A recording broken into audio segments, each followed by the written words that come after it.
People around the world pause to remember a sports icon. Tonight, what we've learned about the helicopter crash that killed Kobe Bryant, his young daughter, and 7 others. The rain is about to move back into the inland northwest, tracking that, and still several more chances of rain this week. And tonight, the Spokane City Council took up the issue of securing our water. This after a hydro seed truck hooked up to a fire hydrant over the summer and contaminated the water in Hilliard. We'll explain the new rules. Good evening and thank you for joining us. I'm Mark Hanrahan. It was a frustrating and disturbing summer for hundreds of people living in Hilliard. A hydro seed truck that hooked up to a city fire hydrant contaminated the drinking water. Political reporter Casey Decker joins us live in the studio tonight. And Casey, the city council passed an ordinance to prevent that from happening again. Yeah, that's right, Mark. It's a multi-part ordinance that enacts a variety of new safety measures, basically exercising more control over who can access the city's fire hydrants and monitoring that water usage much more closely.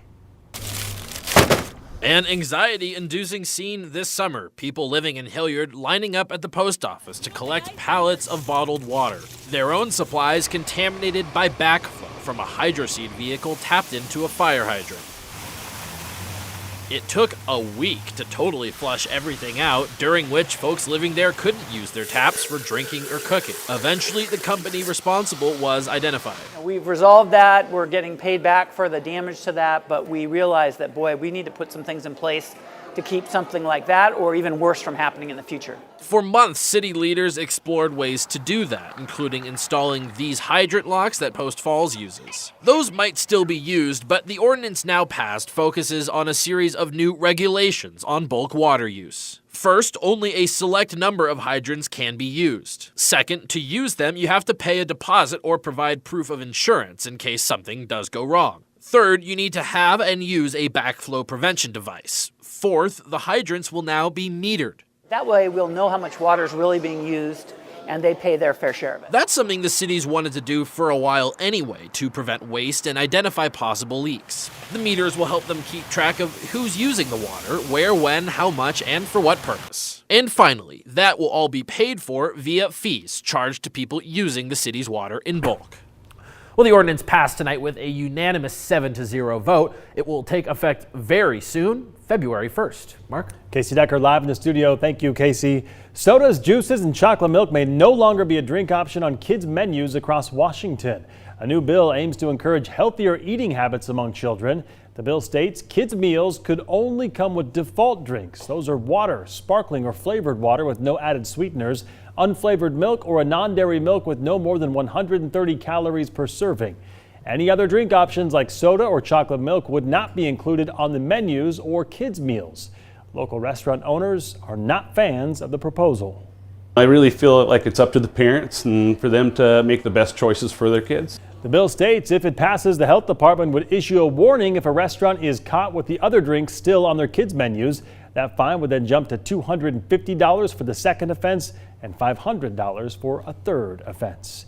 A new state bill could require all public schools to teach comprehensive sex ed classes.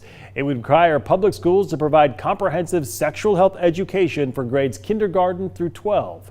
Right now, schools are just required to teach HIV and AIDS prevention classes. Bryant Coddington with Spokane Public Schools says the district is actually a few steps ahead of the bill. We're already in the process of updating our curriculum. We have a K-12 curriculum that is age appropriate.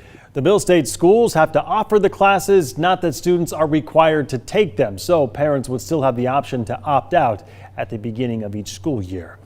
It has been nearly a month since a train derailed east of Bonners Ferry and crashed into the Kootenai River, and finally that locomotive is out of the water. These photos from over the weekend show the Burlington Northern Santa Fe engine being moved from the area.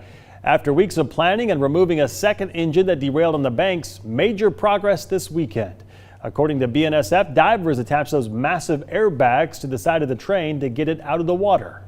It is a very unique situation where you're floating a locomotive across a river, and how can that be done in an environmentally sensitive way? Crews will now start dismantling the engine before hauling it off. Train traffic had already resumed on the track where that derailment happened. The Washington Department of Fish and Wildlife is investigating 2 Ferry County range riders after accusations they defrauded the state out of taxpayer money. Range riders are supposed to be one of the main deterrents against wolf attacks on cattle. They basically spend days or weeks at a time out in the forest protecting cows as they're out grazing. WDFW says Aaron and Jolene Scotton may have lied about how much time they actually spent out on the range back in 2018. Environmentalists say as a result, several wolves were killed in the same area where they were supposed to be out riding. Since the investigation was launched, Scotton has denied any wrongdoing. The case is now being reviewed by prosecutors to decide on if any criminal charges will be filed.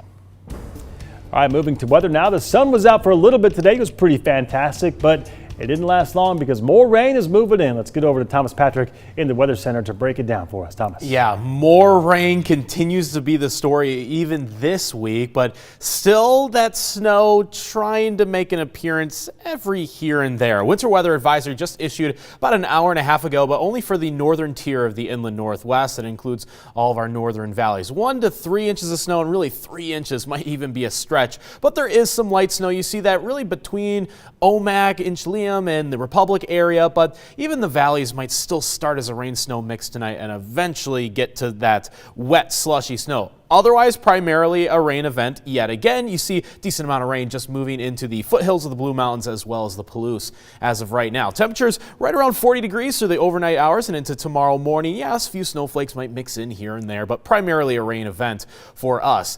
As for later on this week, those snow chances even get lower, but the rain chances don't go away because our temperatures will easily, not just barely, but easily get into the 50s late on this week. A look ahead at how many days will be in the 50s, and yes, when the end is finally in sight with all these rain chances. Sounds good, Thomas. We'll talk to you then. Thank you very much. The Empire State Building is lit up in purple and gold tonight in honor of Kobe Bryant. The basketball icon died yesterday along with his 13-year-old daughter in a tragic helicopter crash. 7 others also died in that crash. Tonight, fans are remembering his legacy with flowers and letters outside the Staples Center. It was his work ethic, the family man he was, the way he inspired people to be better. Investigators are still trying to figure out what caused the crash and why they were flying in such foggy conditions.